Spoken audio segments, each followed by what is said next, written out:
Ang pabasa puro uno o ang PPU ay isang maliit lamang na grupo noong umpisa. Di pa namin tinatawag ang sarili namin bilang PPU. Sa kalaunan, nakita namin ang potensyal nito na makapag-imbita pa ng mga kabarangay na mag-involve at maging kamiyembro namin. Nakita kasi ng mga tao ang maorganisadong paggawa namin.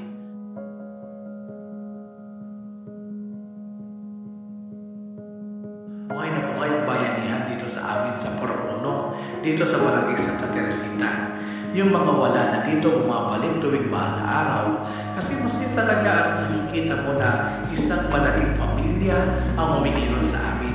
Sa totoo lang, hindi naman dahil sa amin kung bakit laging successful ang pabasa dito sa amin sa Puro-Uno.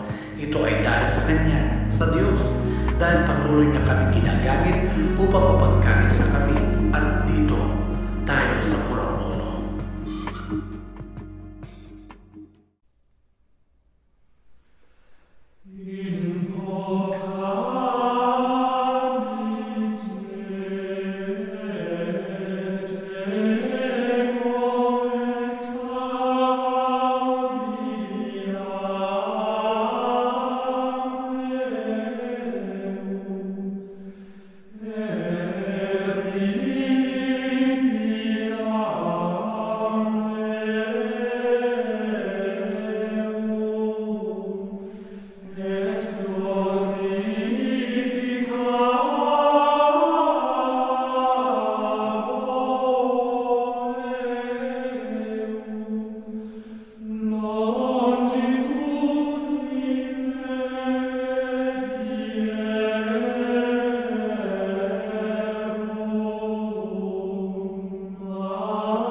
Ngayon